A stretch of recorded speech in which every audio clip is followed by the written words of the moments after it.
Gracias, por supuesto, por participar de este encuentro que hemos establecido a través del área de consultoría de nuestra universidad con el objetivo de propiciar principalmente un diálogo con líderes de instituciones de educación básica, media y superior, orientado principalmente a, a compartirles algunas de las reflexiones que nosotros como Universidad del Rosario tenemos alrededor no solo de la educación, sino el rol de la gestión de la educación y la importancia, por supuesto, en este tipo de procesos um, relacionados con un componente particular que quisiera compartir con ustedes, que es el componente, por supuesto, de la estrategia en el contexto fundamental de la gestión académica y de la gestión de las instituciones de educación.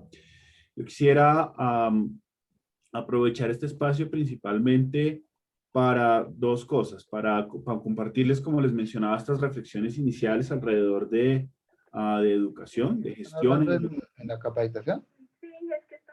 y sobre esa base de reflexionar en gestión de educación, tener la ocasión para abrir el espacio con ustedes de diálogo, donde les podamos compartir nuestras reflexiones, nuestras experiencias como universidad, digamos, orientadas hacia la manera como hemos logrado avanzar en nuestro plan integral de desarrollo como institución y, por supuesto, en la medida de las posibilidades, compartirles mi experiencia al respecto.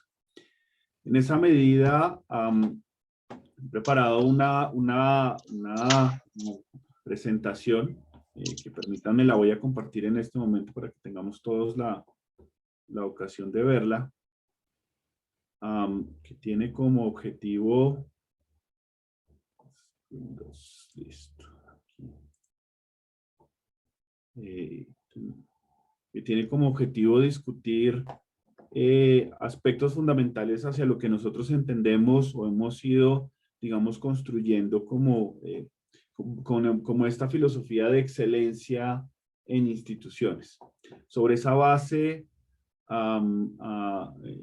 teniendo todo eso, hay gente muy responsable. sobre esa base, un poco con la expectativa pues que ustedes puedan estar viendo la presentación en este momento, que me imagino que es así. Entonces, complementaría un poco rápidamente la presentación que de manera generosa hicieron desde el área de educación continua de mi persona. Mi nombre es Sergio Pulgarín, como lo habían mencionado previamente. Tengo la fortuna de acompañar a la Universidad del Rosario ya hace más de 16 años. Profesor y consultor también hace más o menos unos 15 años en distintas instancias y de manera particular pues en ámbitos relacionados con innovación, emprendimiento, transformación de estrategias, particularmente en el ámbito organizacional y pues con un énfasis muy particular en instituciones de educación donde he tenido la fortuna de desarrollar varios proyectos relacionados con temas de caracterización de planes integrales de desarrollo en estas instituciones y pues por supuesto también la operacionalización de esos planes en resultados, en indicadores reales para las instituciones, de los cuales por supuesto espero tengamos la oportunidad de conversar a lo largo de esta presentación del día de hoy. En esa medida entonces quisiera iniciar la conversación, el diálogo con ustedes, reflexionando alrededor de esta idea de excelencia. Y digo que reflexionando alrededor de esta idea de excelencia, básicamente porque la palabra excelencia pues tiene un problema fundamentalmente relacionado con el estatuto epistemológico digamos, de como todo este campo de conocimiento de la administración. La palabra excelencia es algo que utilizamos todo el tiempo, es bien común, es un elemento muy particular, digamos, de uso en el contexto académico para referirse fundamentalmente a aspectos que queremos destacar. Sin embargo, en este caso, yo quisiera darles una visión muy particular de lo que al menos yo entiendo sobre excelencia y que corresponde principalmente con dos aspectos. Con uno, la caracterización de desempeños significativamente superiores reconocidos y reconocibles por la comunidad académica y particularmente por nuestros estudiantes. Esto supone entonces superar una visión tradicional de lo que entendemos por excelencia, que principalmente está soportado en esta idea de gestión de calidad, ¿de acuerdo? Donde asumimos un componente, digamos, de eficiencia operacional del hacer las cosas bien como un componente relacionado específicamente con la excelencia. Yo en este caso no quisiera circunscribir la idea de excelencia hacia el concepto de gestión de la calidad, sino por el contrario, quisiera hacerlo pensando principalmente en el componente de calidad en la gestión. Y esa es, por supuesto, la idea principal que quisiera transmitir con ustedes el día de hoy. Excelencia no significa hacer las cosas bien, o no significa principalmente hacer las cosas bien. Excelencia significa superar las expectativas. Excelencia significa lograr calidad en la gestión de las organizaciones y llegar entonces a esta idea de excelencia organizacional, excelencia académica, por supuesto en todas las dimensiones que para el ámbito de una universidad, para el ámbito de un colegio y para el ámbito de cualquier institución de educación en cualquiera de los niveles que tenemos, pues digamos debería haberse reflejado. Ahora, quizás la pregunta central es, ok, listo, si reconocemos que la definición de excelencia corresponde principalmente con un desempeño superior y con un reconocimiento de ese desempeño superior por parte de la comunidad estudiantil, ahí la pregunta sería, ¿cómo logramos esa excelencia? ¿Cómo una institución hoy, y por supuesto en un contexto de pandemia donde los retos están principalmente inscritos en características, digamos, propias de la incertidumbre, no sabemos qué va a pasar en los próximos años en términos de educación, pues cómo logra un modelo de excelencia? Y yo para eso quisiera dejarles 3 mensajes fundamentales alrededor de cómo lograr un modelo de excelencia en un escenario de transformación rápida de la educación, de pandemia, de modificación de las prácticas de enseñanza-aprendizaje en las universidades, en las instituciones de educación.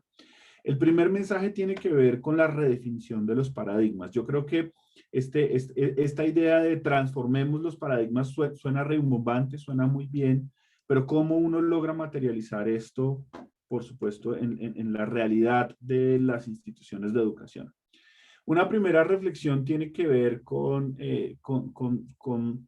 la invitación que nos hace Ken Robinson respecto de redefinir el paradigma de la educación, de replantearnos la lógica misma del proceso de enseñanza-aprendizaje. Y algo que ustedes encuentran como común en esta infografía es que buena parte del problema de la educación converge en incorporar la idea de industrialización y utilitarismo en el contexto de la enseñanza. Es decir, esta idea de que el alumno, y uso la palabra alumno básicamente para entender el referente del alumno como en el latín de sin luz, y el profesor como el iluminador, ¿de acuerdo? En esta idea donde el estudiante simplemente se sienta en el aula y el profesor le entrega un conocimiento que el estudiante recibe, y sobre esa base el estudiante tiene la capacidad de discernimiento para identificar qué hace con ese conocimiento. Yo creo que esa visión clásica de la educación se ha venido transformando significativamente en muchas instituciones. Nosotros de manera particular en el Rosario tenemos un modelo completamente distinto. Nosotros en el Rosario hoy en día no creemos en el profesor informador. En lo que creemos es en el profesor formador. No creemos en el profesor que entrega contenidos al estudiante y entonces el estudiante decide qué hace con esos contenidos, sino por el contrario creemos en el profesor que principalmente desarrolla competencias en el estudiante, hace parte activa del proceso de formación de esas competencias y en esa misma medida el estudiante también. El estudiante renuncia a la visión tradicional de educación centrada principalmente en una idea, línea, ensamble, donde el profesor le entrega conocimiento y por el contrario, el estudiante lo que se hace es un verdadero actor activo del proceso del proceso de enseñanza-aprendizaje. Y sobre esa base, yo creo que ese discurso, pues por supuesto, del estudiante como un actor activo de la enseñanza-aprendizaje, pues también es un discurso que hemos encontrado y hemos escuchado en varios escenarios. La pregunta es cómo superarlo. Hay varias maneras de hacerlo. Nosotros en particular tomamos como fuente de trabajo, por supuesto, las reflexiones o unas de las reflexiones del profesor de Zuviría, que quizás es a mi juicio uno de los pedagogos más interesantes de nuestro país. Y digamos parte de una reflexión esencial donde dice, bueno, el proceso de transformación del profesor converge en primero hacerlo entender que la manera como los jóvenes aprenden hoy en día dista significativamente de la manera como nosotros aprendimos cuando estábamos en el colegio y cuando estábamos, digamos, pasando por nuestros procesos de aprendizaje.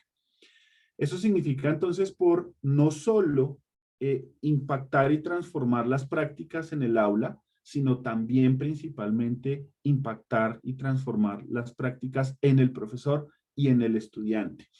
En esa medida, el componente de unas clases para el siglo XXI, de unas clases para el futuro, implica varios elementos. Implica transformación de la práctica, implica interactividad, implica superar las barreras del profesor Google, que creo que lo hemos escuchado en varios escenarios. Profesor, dígame algo que yo no pueda encontrar en Google. Sobre la visión del profesor informador, que era el que mencionaba ahorita, esa pregunta es absolutamente relevante. Profesor, dígame algo que yo no pueda encontrar en Google. Pero cuando hablamos del profesor formador, la expectativa del proceso de enseñanza va mucho más allá de lo que yo pueda o no encontrar en Google. Luego, la universidad, el colegio y los ambientes que giran alrededor de los campus de estas instituciones llevan al estudiante a un proceso de acompañamiento donde el estudiante lo que debe desarrollar son competencias principalmente relacionadas con, uno, el trabajo colaborativo, dos, la experiencia, tres, por supuesto, la creación, cuatro, por supuesto, la oportunidad de transformación. Esa es exactamente la base fundamental de un modelo donde convergen las clases del siglo XXI. Sobre esa base, la segunda recomendación que quería hacerles corresponde con entender el contexto. Una vez usted ha hecho la tarea de renunciar a paradigmas y de redefinir esos paradigmas y entender y apropiar que la educación de hoy definitivamente debe transformarse. Lo segundo entonces es definitivamente entender el contexto. ¿En qué mundo de la educación estamos hoy en día? ¿Y cuál es la propuesta que en el contexto internacional y en el contexto nacional se establece como determinante para la educación del futuro? Sobre esa base quise compartir con ustedes dos fuentes que para mí como vicerrector son, digamos, esenciales a la hora de visionar el futuro de la educación. Una de ellas es un poco el reporte de tendencias de EDUCAUSE. EDUCAUSE es quizás una de las conferencias más importantes que hay en Estados Unidos relacionadas con innovación, transformación y incorporación de digitalidad en los procesos de educación. La propuesta en el marco de la pandemia que hace en este momento, que se encuentra haciendo EDUCAUSE, converge principalmente en entregarle a las instituciones de educación tres escenarios posibles, que son los escenarios que ustedes están viendo en este momento en la pantalla. La propuesta en términos del pospandemia es entonces o bien tomar un camino relacionado con el, como lo definen aquí, con el Restore. Permítanme un segundo, voy a activar aquí el puntero láser para resaltarlo. Un camino relacionado con el Restore, que básicamente lo que se refiere es a volver atrás, es desconocer la importancia de la pandemia y entonces simplemente tomar decisiones de restauración en las universidades y en los colegios y en el general de las instituciones de educación, donde por supuesto las actividades principales estarán centralizadas en la gestión de costo, en desarrollar algunos modelos de aprendizaje en línea, procurar la salud financiera de la institución, generar accesibilidad y equidad digital y por supuesto procurar la seguridad en la información. ¿De acuerdo? Pero las otras dos vías creo que son, a mi juicio, las más expeditas y de hecho las instituciones que estamos liderando procesos de adaptación a la nueva realidad, pues hemos, digamos, incorporado. Otra ruta se constituye entonces, en este caso, como ustedes lo ven, como la ruta de evolución y la otra ruta es la ruta de transformación. En esa medida, la ruta de evolución lo que propone es identificar una nueva forma de institución de educación que prohíbe principalmente el éxito estudiantil. Quizás eso es uno de los grandes retos que tenemos hoy en términos de la pospandemia. ¿Cómo logramos el éxito estudiantil y al mismo tiempo el desarrollo de competencias de nuestros estudiantes, el acceso equitativo, el aprendizaje en línea, la seguridad en la información y la salud financiera, como ustedes lo ven aquí en este orden? Y la propuesta, digamos, más retadora tiene que ver con la transformación. Cómo las universidades, cómo las instituciones de educación incorporan iniciativas de transformación, no solo cultural hacia la digitalidad, sino iniciativas relacionadas con transformación de cada uno de los procesos y las prácticas de enseñanza-aprendizaje para prohijar ese nuevo mundo. Ese es el gran reto. Ahí es donde deberíamos estar enfocados. Y esto, por supuesto, supone entonces el desarrollo de actividades puntuales en las 5 dimensiones que ustedes ven acá. Un fortalecimiento de la cultura institucional para la transformación, eso es lo más importante. Las instituciones de educación solimos ser muy lentas en términos de nuestra capacidad de transformación y principalmente dado por la cultura de las personas que estamos al ulterior, dado que somos organizaciones intensivas en conocimiento e intensivas en personas. El otro tema, por supuesto, es la alineación y apropiación y convergencia de tecnologías al interior de las instituciones, el desarrollo de una estrategia de tecnología que esté incorporada, por supuesto, a la planeación de largo plazo, un enfoque principal en la matriculación y reclutamiento y, por supuesto, una gestión de costos en un momento donde los números no necesariamente son favorables para las instituciones. Y la otra propuesta que quisiera compartir con ustedes tiene que ver con la aproximación del Gartner Group, que también es una firma norteamericana que suele hacer estos ejercicios de prospectación y pronóstico relacionados con la transformación de las instituciones de educación en el mundo. Y la propuesta de ellos quizás es un poco más focalizada. Proponen un trabajo sistemático relacionado con la experiencia del estudiante, con prohijar condiciones de aprendizaje mixto o blended learning, como se define, o aprendizaje híbrido. Por supuesto, la incorporación de digitalidad y el uso de herramientas de digitalidad para la enseñanza-aprendizaje basadas en colaboración y trabajo, digamos, híbrido en este caso. Y por supuesto, hay que fortalecer, digamos, los sistemas relacionados con medición y evaluación de los estudiantes en términos no solo de tecnología, sino también de incorporación de nuevos mecanismos de evaluación del proceso de aprendizaje. La pregunta entonces sería en este caso, ese contexto retador que nos propone Educos y Gartner Group, la pregunta es cómo debería uno afrontar ese futuro que les estoy mencionando. Sobre esa base, pues por supuesto hay cuatro aspectos en los que quisiera trabajar. Primero, por supuesto, en el aspecto de educación en cualquier lugar, en cualquier momento. Quizás ustedes han encontrado ocasión en este aspecto de educación en cualquier lugar y en cualquier momento, en esta idea de ubicuidad en la educación, ¿de acuerdo? Y que antes, digamos, tenía algunas dificultades en términos del uso y apropiación de tecnologías, pero que gracias a la pandemia los jóvenes de ahora y también los adultos hemos facilitado, digamos, el acceso y la apropiación al uso de herramientas de educación ubicua para el proceso de enseñanza-aprendizaje. Lo otro, sin duda, que marca, digamos, una gran diferencia es la personalización no solo de los currículos, sino también de las modalidades, formas, estructuras y herramientas de aprendizaje para los estudiantes. El joven de hoy en día y los adultos también somos actores activos del proceso de enseñanza-aprendizaje y exigimos personalización en los contenidos, sin duda. El otro componente tiene que ver con empoderamiento.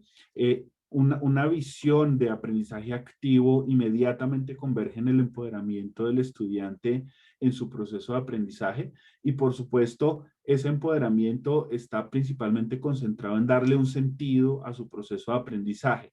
Los jóvenes de hoy en día cuestionan el para qué aprender, cuál es el objetivo y sobre esa base se vuelven unos actores muy activos en el proceso, digamos, como lo mencioné previamente, de enseñanza. Y por supuesto, el tema relacionado con desarrollar habilidades y conocimientos en clave de capacidades. Los jóvenes de hoy en día no buscan ser exclusivamente informados porque constantemente se ven bombardeados con herramientas de información en redes sociales y en sus propias redes. Y les pasa algo particular y es que ese mismo bombardeo sistemático de información les ha hecho desarrollar unas habilidades excepcionales para identificar qué información es útil, cuál información no es útil, qué información es cierta, qué información no es tan cierta. Y sobre esa base, esto pues por supuesto permea de una manera significativa el desarrollo de los procesos de formación.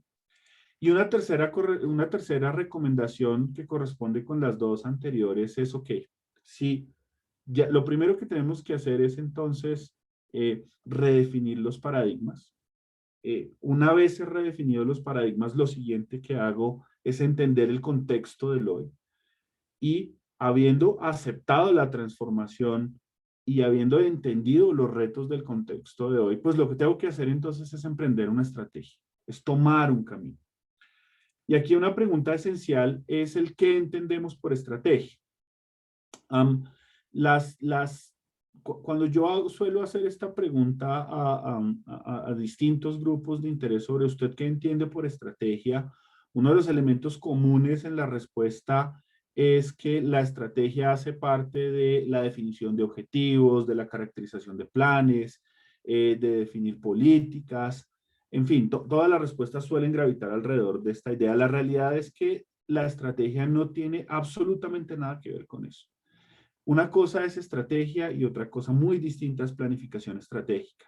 El ejercicio de sentarse con su equipo de trabajo a definir objetivos, metas, tácticas, iniciativas, a utilizar herramientas de diagnóstico, bueno, o mal denominadas herramientas de diagnóstico, como por ejemplo el DOFA, que quizás es uno de los elementos comunes para arrancar cualquier proyecto estratégico en las universidades y en las instituciones de educación básica y secundaria. No es otra cosa más que un aparato de herramientas que convergen específicamente en la idea de planeación estratégica. Yo hoy no vengo a hablarles de planeación estratégica. Yo hoy vengo a hablarles de lo verdaderamente importante, de la caracterización de una estrategia de largo plazo para sus instituciones. Y en esa medida, el modelo para caracterizar una estrategia es un modelo realmente simple. Es un modelo que tiene 3 pasos. Un paso número 1, donde escogemos un camino. Un paso 2, donde apropiamos unas renuncias. Y un paso número 3, donde lo que hacemos es construir una cosa que denominamos nuevos encajes en el lenguaje propio de la estrategia. Sobre esa base quisiera hablar del primer camino. Cuando uno escoge un camino, en este caso, un camino se refiere principalmente a cuál es la manera o cuál es el mecanismo, cuál es la forma sobre la cual buscamos ser percibidos en un contexto académico y en un contexto de mercado académico. ¿Cómo esperamos que las familias, los padres de familia, los jóvenes vean, entiendan y perciban lo que nosotros somos y lo que tenemos para dar? Y sobre esa base yo quisiera tratar de romper un paradigma que siento que es muy común y es el paradigma que gira alrededor de lo que yo llamo el evangelio de la diferenciación. Siempre le preguntan a las personas, bueno, ¿y usted por qué es diferente? ¿Y por qué su colegio es diferente? ¿Y por qué su universidad es diferente? Yo creo que hay que romper ese paradigma. El evangelio de la diferenciación es absolutamente peligroso. Hay una gran cantidad de jóvenes en el mercado que no están buscando una propuesta altamente diferenciadora, sino que están buscando una propuesta que se adapte a la visión que tienen ellos de educación de largo plazo. Y eso es completamente distinto. Aquí no se trata exclusivamente de ser diferente, sino de entender que la diferenciación es también un camino. Pero hay más caminos. El otro camino también, como ustedes lo ven allí, corresponde con lo que denominamos mejoramiento de la relación costo-beneficio. Y aquí hay una gran cantidad de ejemplos de instituciones que han desarrollado caminos basados en el mejoramiento de la relación costo-beneficio y que tienen un éxito increíble. La relación costo-beneficio en este caso se refiere a que una persona diga, mire, con lo que yo puedo invertir en educación para mí, la mejor opción es esta. Y eso dista significativamente de la idea de educación diferenciada, ¿de acuerdo? Sobre esa base, la gran reflexión, este primer punto que yo quisiera compartir con ustedes, gira alrededor no de preguntarse cómo ser diferentes o cómo construir mejores relaciones costo-beneficio, sino principalmente preguntarse cómo ser únicos, cómo lograr que el mercado académico, cómo lograr que en el contexto de la educación y en el contexto de las familias, se tenga una percepción de que la propuesta académica que usted tiene y la visión que usted tiene es una visión que es caracterizable como única. Sobre esa base, el siguiente paso es muy simple. Una vez usted ha escogido un camino, lo que significa es renunciar a los demás. Nosotros en el ámbito de la educación tenemos, en ocasiones nos vemos como muy tentados y muy seducidos a jugar a una cosa que en el mundo de la estrategia se denominan como las estrategias sombrilla o las estrategias regadera. Hacer muchas cosas al mismo tiempo, incorporar muchas rutas, una gran cantidad de rutas y caminos en el permiso del proceso de formación con el objetivo de darle al estudiante gran cantidad de alternativas para que desarrolle su proyecto. Esto realmente en términos estratégicos tiene un problema. Y es que cuando usted le apunta a muchas cosas, al final no es reconocido por ninguna. Y este es un segundo mensaje importante. Escoger un camino significa renunciar a otros y aceptar y apropiar esa renuncia. Si nosotros tomamos la decisión de desarrollar nuestra institución hacia un camino en particular, ahorita les voy a mencionar algunos ejemplos, significa reconocer que nos fuimos para un lado, pero no nos fuimos para el otro. Y por último, y no menos importante, este tema de apropiación de encajes tiene que ver con tres mensajes fundamentales. Una vez usted ha escogido el camino y ha renunciado a los demás, ¿qué es lo que tiene que hacer? Lo que tiene que hacer en primera instancia es hacer que ese plan integral de desarrollo o esa estrategia de su institución le haga sentido a toda la comunidad. Estamos en organizaciones que tienen, por sus características, como lo mencioné, no solo un alto nivel de intensividad en generación de conocimiento y en apropiación de conocimiento, sino también estamos en organizaciones que somos intensivas en personal. Lo que principalmente hay en una institución de educación son personas. En esa medida, el elemento más importante es que cada una de esas personas en todos los niveles le haga sentido el hacia dónde vamos. Una vez nos hace sentido, el siguiente paso es la apropiación, la apropiación y el desarrollo y alineación de las actividades de la institución. O sea, la operación no es lo primero en este caso. La intervención de los procesos definitivamente no es el primer camino. El primer camino es, todos estamos convencidos de que vamos para ese lado. Después de que todos estamos convencidos, pasamos entonces a una alineación de actividades, ¿de acuerdo? Y sobre la base de la alineación de actividades, pues entonces pasamos ahí sí a potenciar esas actividades, a desarrollar grandes proyectos para que las actividades sean diferenciadoras y sean, digamos, estructuralmente grandes. Aquí quizás una pregunta que ustedes podrían estarse haciendo es, ok, bueno, ese modelo en teoría, pues puede sonar interesante, pero ¿y cómo se vuelve eso realidad? Y yo en este caso quisiera hablarles del mejor ejemplo que podría tener yo para esto, y es por supuesto el Plan Integral de Desarrollo que tenemos en la Universidad del Rosario, que se conoce como Ruta 2025. Este Plan Integral de Desarrollo está montado bajo una metodología que hace parte del aparato de consultoría de nuestra universidad, que se denomina la metodología 4D. Básicamente esta metodología lo que propone es que todos los procesos de direccionamiento estratégico, el hacia dónde debe ir una institución, la apuesta institucional, debe pasar por un esquema de 4 fases, por eso se llama 4D. La primera de diagnóstico, la segunda de diseño, la tercera de despliegue y la cuarta una fase de difusión, entendiendo que como trabajamos en organizaciones intensivas en personal, la difusión es esencial para la apropiación del plan estratégico. Este modelo tiene una característica muy interesante y es que no parte de la premisa de modelos de direccionamiento de papel. No busca desde ningún punto de vista que las instituciones escriban en un documento hacia dónde vamos, pero que la realidad de la operación marque otros raseros diferentes, sino está pensado precisamente para eso. Y sobre esa base, como ustedes lo observan en el slide, esta sección corresponde con la ruta que se propuso para que la Universidad del Rosario tuviera su modelo de desarrollo de largo plazo. Una ruta que habla muy en clave de instituciones de educación, y yo quiero hacer aquí un alto en el camino para decirles que quizás lo más interesante de esta propuesta es que es una propuesta que habla el lenguaje de las instituciones de educación, que es un lenguaje muy particular. Yo creo que la ventaja que nosotros podemos tener en este contexto y que el modelo nos dio fue una ventaja de ser una escucha activa en un contexto propio de educación que dista significativamente del modelo de organización, digamos, tradicional. Yo sé que varios de ustedes, de hecho en mi caso me ha sucedido, nos hemos encontrado con el reto de apropiar consultores externos para que nos resuelvan problemas y al final los resultados terminan siendo no necesariamente los deseables, principalmente por un problema de comprensión del fenómeno. No entendieron la universidad, no entendieron el colegio, no entendieron la operación del colegio. La gran ventaja que tiene en este caso 4D es que funcionalmente parte de la reflexión y de la comprensión propia del lenguaje de las instituciones. Y sobre esa base quisiera resaltar solo un par de aspectos.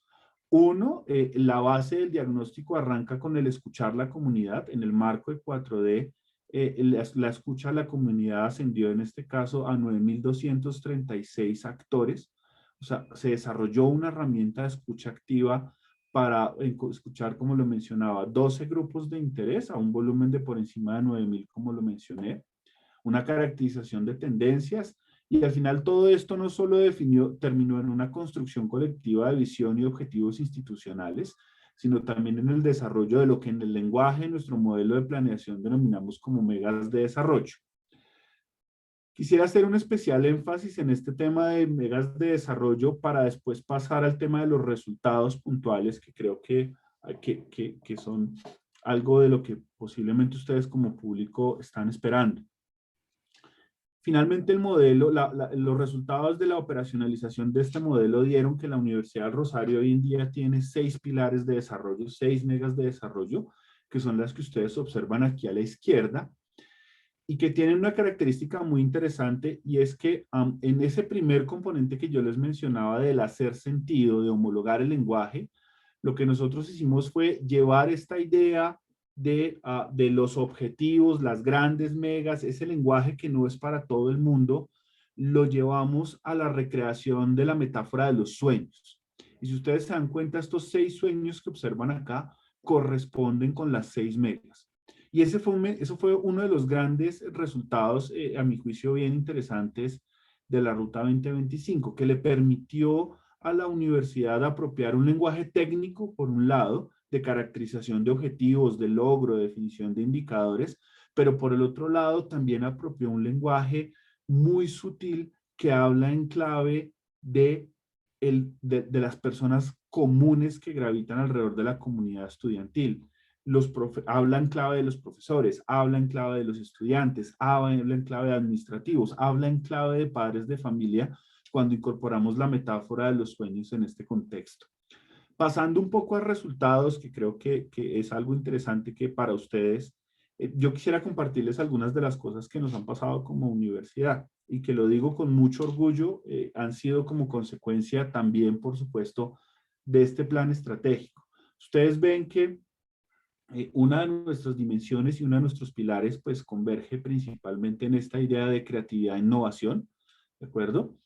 Buscamos ser una universidad creativa que transforma ideas en innovaciones al servicio del ser humano y el bien común. Y sobre esa base, decirles que una de las cosas interesantes a tener en cuenta es que aquel 14 de mayo, en el caso de nosotros, donde nos vimos enfrentados a la transformación de nuestro esquema de enseñanza en el marco de la pandemia, la Universidad del Rosario necesitó solo de 3 días para transformar todo su modelo de educación presencial a un modelo de educación por acceso remoto, que nunca estuvo fuera de línea, que de hecho es la base del modelo que tenemos hoy, porque el modelo lo transformamos hace un semestre, pero solo necesitamos 3 días para volcar la universidad completa a un modelo de educación basada en tecnologías de información. Y eso nos lo dio principalmente la incorporación de una dimensión de innovación y tecnología en el plan estratégico. Respecto a de internacionalización e interculturalidad, nosotros desarrollamos una estrategia que se llama internacionalización para todos. Es un esquema transversal de internacionalización que parte de la filosofía de que los procesos de internacionalización en las universidades en Latinoamérica no se circunscriben exclusivamente para las personas que tienen dinero para viajar fuera del país, sino que todos nuestros estudiantes merecen tener una experiencia internacional y de internacionalidad. La pandemia lo hizo retador, pero sobre esa base, gracias a nuestro modelo de innovación, pudimos incorporar 3 rutas de internacionalización que van desde certificados digitales con universidades internacionales hasta movilidad internacional digital de nuestros estudiantes, con unos números que son, en este caso, hoy en día superiores a los de movilidad presencial. El otro tema tiene que ver con sin duda con excelencia académica. Aquí en excelencia académica quisiera mostrarles un par de cosas interesantes. La universidad, gracias a su planeación estratégica, ha incorporado varias iniciativas relacionadas con innovación académica. Quizás 2 de resaltar en este momento es una que ustedes ven a la izquierda que dice que es una publicación que salió en el tiempo respecto de nuestra apuesta académica para la reactivación académica. Esto hace parte de un proyecto que se llama UR-STEAM. UR-STEAM es un mecanismo de relacionamiento con el sector externo que incorpora lo que nosotros llamamos ambientes de experiencia y ambientes de experimentación para la enseñanza-aprendizaje.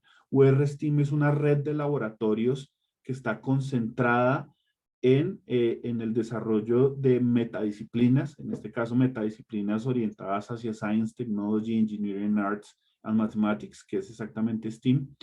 Y sobre esa base de construir metadisciplinas, buscamos desarrollar metacompetencias en nuestros estudiantes, bajo un modelo que prohija el aprendizaje por creación. Todo el sistema de UR-STEAM es un modelo que se basa en esta idea de cultura maker.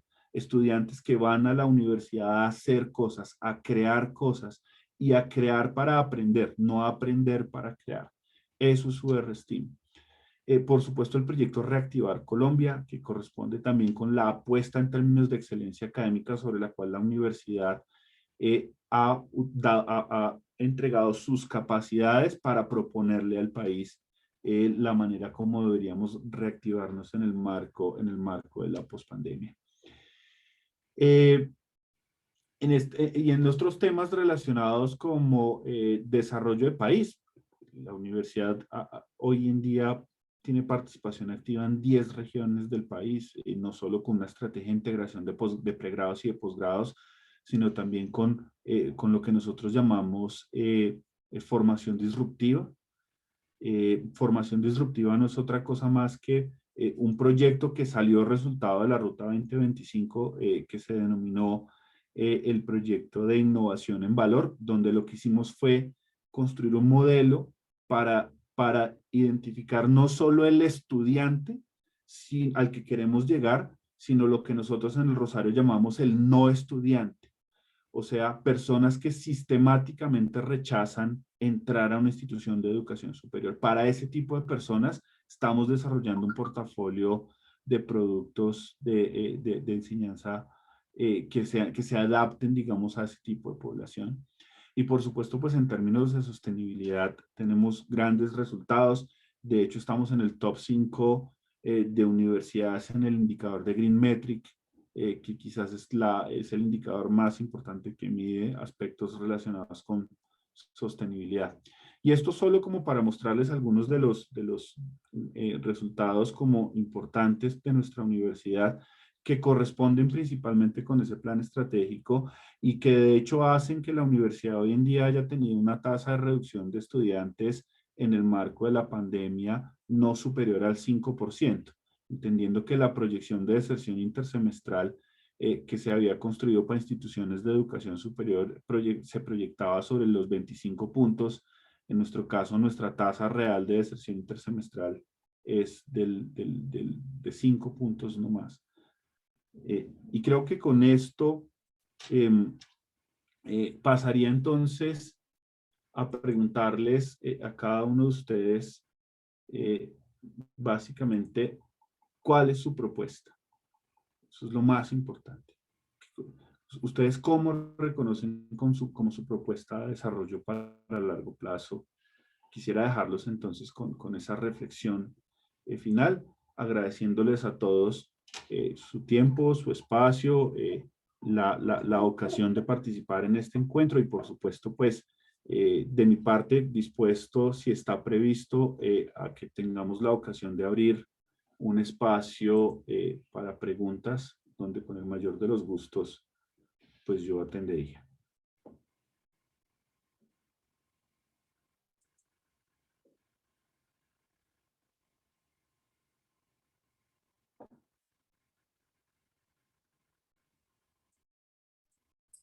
Si No sé, alguno de los participantes de la sala desea hacer alguna pregunta, pues puede hacerlo por medio del chat o, como bien les indicaba al inicio de la sesión, pueden levantar la mano y se les dará la palabra.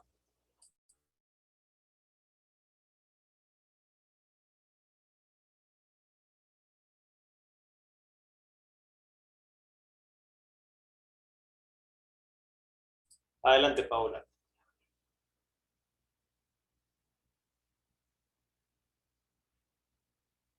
Si quieres puedes activar el micrófono y ya les di los permisos, pueden activar el micrófono. Buenas tardes a todos los oyentes y especialmente pues al doctor vicerrector de investigación. Yo quisiera preguntar, yo digamos que estoy en el sector también de la educación y he visto digamos un fenómeno no solamente a través de la pandemia, sino yo creo que histórico, y es cómo podemos las instituciones o los que estamos en los roles educativos en ese plan de desarrollo y bueno, y en esas rutas que ustedes lo tienen como modelo de desarrollo, que la educación se vuelva pagable, porque ahorita la educación en este momento, a pesar de pandemia, seguimos con semestres impagables. No podemos acceder a un proceso educativo de desarrollo, de una posibilidad de calidad de vida y de proyecto de vida, porque hay semestres de 14, de 13 millones, de 8 millones, que son realmente en este momento impagables. ¿Cómo podemos romper ese paradigma? ¿Cuáles serían esas estrategias? ¿Y cómo podríamos integrarlo dentro de un plan de desarrollo? Gracias.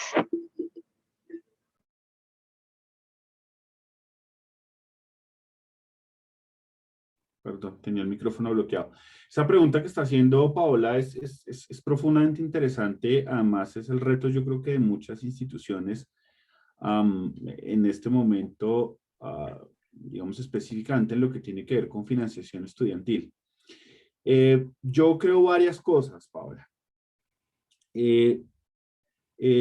Yo creo, que, primero voy a hablar del tema de oferta de programas y de portafolio de programas. Yo creo que las instituciones de educación tenemos una responsabilidad grande en desarrollar un portafolio de programas que sea más atractivo, competente y pertinente para las condiciones de mercado, digamos, y eso resuelve una parte del problema, al menos en lo que tiene que ver con atracción. En lo que tiene que ver con financiación, pues aquí hay varias cosas. Lo primero es, creo que es un error, realmente, y voy a calificarlo como un error, que las universidades empiecen a sentirse bancos. Y no obstante, la presión en el mercado ha sido tan grande que las instituciones nos hemos visto como presionadas a diseñar nuestros propios mecanismos de financiación de los estudiantes. Eso tiene un problema y es que finalmente distrae de lo verdaderamente importante. O sea, las universidades deberíamos estar preocupadas por cómo garantizamos la calidad en la educación, no necesariamente cómo garantizamos mecanismos de financiación en un contexto donde además nosotros mismos tenemos problemas de financiación. Sin embargo, cuando me paso al ámbito curricular, aquí es cuando emergen nuevos modelos, como por ejemplo estos modelos de educación disruptiva que les digo. Hay un mercado cautivo de personas que están buscando formatos de educación más especializada, y sobre esa base de esos formatos de educación especializada, las propuestas que hay alrededor de esto es montarnos en un modelo que nosotros llamamos en el Rosario un modelo tipo Lego, donde las personas van escogiendo, digamos, en esta idea de educación disruptiva, las personas van escogiendo del mercado distintas, digamos, experiencias de formación que son certificables, y en la medida en la que van certificando estas experiencias de formación, van construyendo certificaciones profesionales que son objeto de créditos en un programa de educación formal. Entonces, sobre esa base, las personas pueden acceder al desarrollo de capacidades, al desarrollo de competencias, perdón, digamos en una oferta un poco más ajustada al bolsillo pues de muchas personas, y en esa medida esto se puede transformar entonces en posibles procesos de educación formal. Esa es una alternativa que como universidad pues nosotros hemos pensado y que converge en esta idea de aprendizaje para toda la vida, ¿no? Hay que reconocer que el bono poblacional que estaba hace 6, 7 años pues ya no existe. Que las estadísticas que nos presenta el DANE pues muestran una reducción significativa en la cantidad de hijos que tienen los hogares, y pues por supuesto esto tiene un efecto mayor en el número de personas que acceden a procesos de educación. Sobre esa base, la otra invitación es empezar a mirar en otros contextos que no sean exclusivamente el de la educación en jóvenes. Eso sería como lo que le podría compartir a Paola.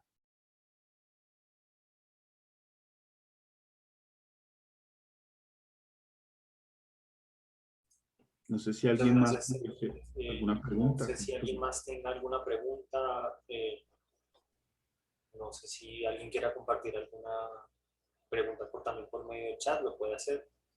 O también puede abrir su micrófono y participar. Adelante, si alguien lo desea.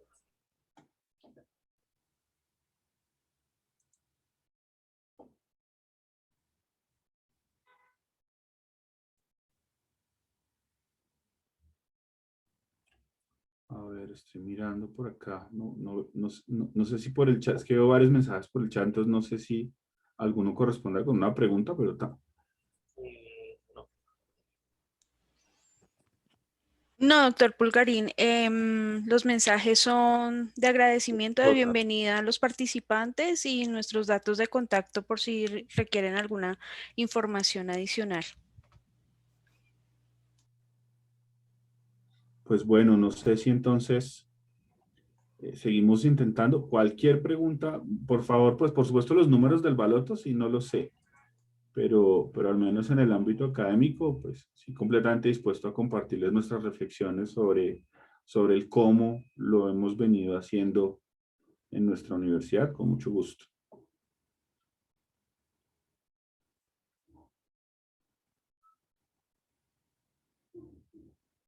sea, ustedes dirán entonces en educación continuada cómo procedemos.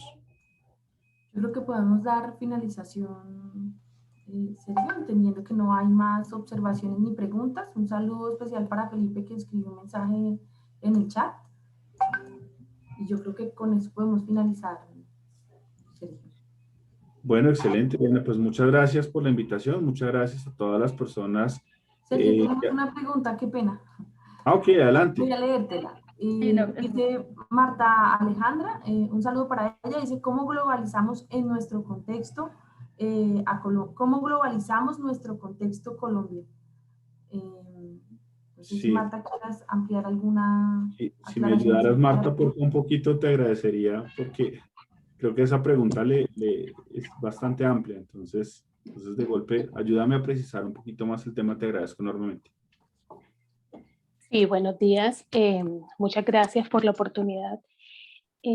Básicamente mi duda es, no soy una gran conocedora en temas de educación, pero sí soy una gomosa de estos temas y me interesaría escuchar de parte de ustedes, de la Universidad del Rosario, desde el contexto colombiano, cómo nosotros podemos pensar en la globalización. Es que siempre tenemos la tendencia a pensar que la globalización es la internacionalización y olvidamos el contexto en el que estamos. Es básicamente eso.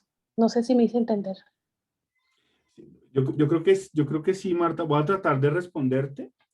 Nosotros como universidad hemos reflexionado bastante en ese tema y creo que hemos llegado como a algunas conclusiones interesantes. Lo primero es entender, y mira que voy a volver otra vez a esta idea de apuestas y renuncias.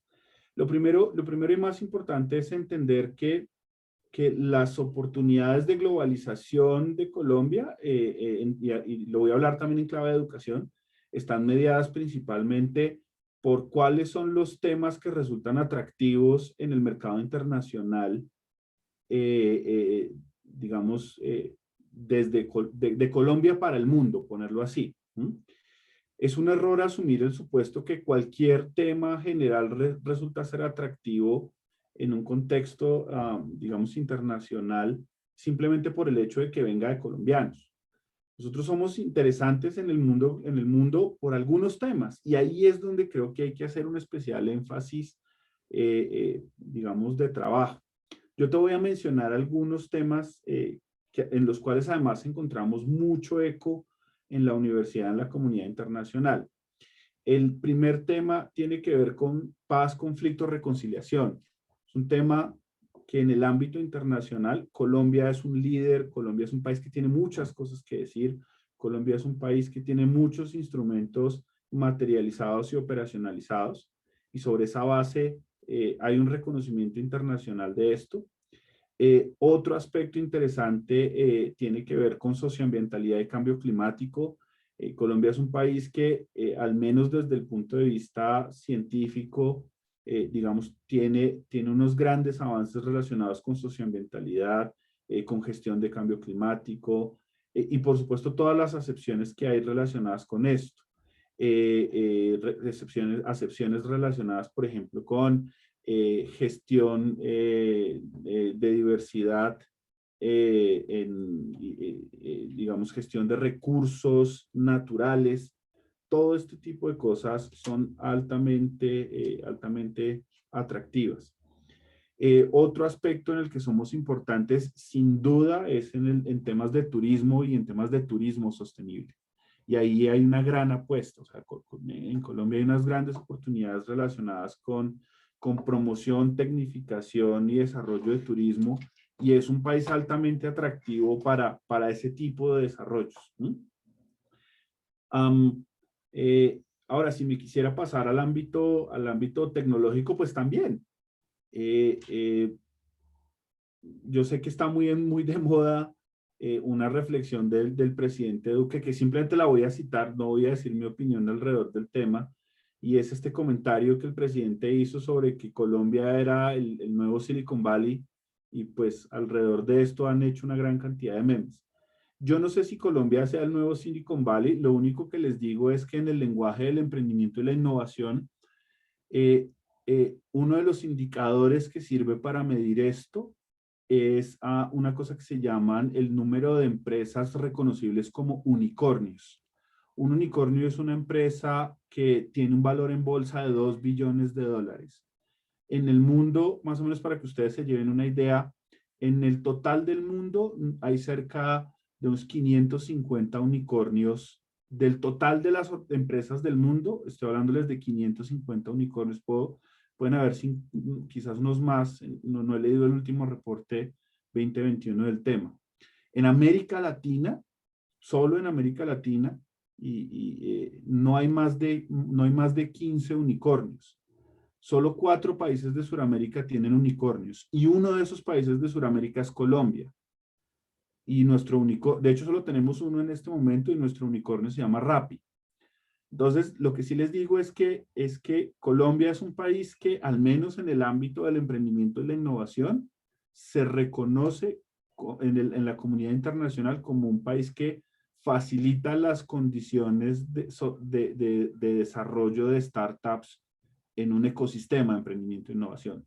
Sobre esa base, eso creo que también es un producto interesante, digamos, que puede proyectar las condiciones de internacionalización de este país.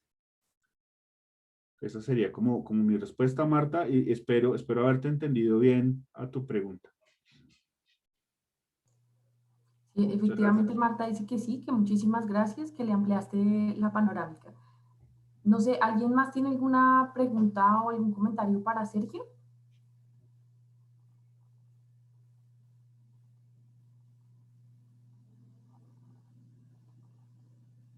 Pedro Arias, adelante, por favor. Muy buenas tardes para todos. Espero que se encuentren excelentemente. Doctor Sergio, mi pregunta es la siguiente. En su opinión como académico y en vista de la trayectoria profesional que nos ha expuesto anteriormente, ¿considera usted que la calidad es el eje central de la gestión educativa en toda organización educativa? ¿O qué otros elementos puede uno incluir en el eje central de la gestión? Gracias. Sí, pues muchas gracias, Pedro, por la reflexión. Digamos, un poco esa pregunta converge en la primera parte de mi presentación, donde les decía que nosotros como universidad tenemos una visión orientada hacia la excelencia. Yo creo que el eje central es la excelencia. En esa medida, la excelencia incorpora la calidad, sin duda, pero la calidad como un mínimo deseable. Y se los voy a plantear en términos generales. Los procesos de calidad en una institución de educación están pensados principalmente para que los estudiantes que ustedes tienen hoy en día no deserten. La calidad es una herramienta que acompaña la retención del estudiante y que acompaña la graduación efectiva del estudiante. Pero los procesos de calidad no les traen un estudiante más. La excelencia, un modelo de excelencia, por el contrario, está pensado también para eso, para soportar la permanencia de los estudiantes y la graduación efectiva, pero también atraer nuevos estudiantes. Entonces yo creo firmemente en un modelo de calidad, sin duda. Es el mecanismo de lo que nosotros en el Rosario llamamos como éxito estudiantil. Y es que después de haber tomado la decisión conjunta con el estudiante y sus familias de desarrollar su proyecto de vida en la universidad, ¿cómo hacemos nosotros bajo un sistema de calidad para que el estudiante no solo permanezca, sino que se desarrolle su proyecto de vida y lo materialice en el marco de un proceso de grado efectivo y exitoso? Pero eso no nos trae más estudiantes, les aseguro que no. Lo que ha hecho que a esta universidad, por fortuna, sigan llegando estudiantes y nuevos estudiantes, tiene que ver con la visión de excelencia que nosotros tenemos y que hemos logrado plasmar en el mercado, Pedro. Listo, muchas gracias por su respuesta, estimado profesor. No sé si alguien más tenga alguna duda, pregunta. No sé si alguien nos quiera compartir por el chat.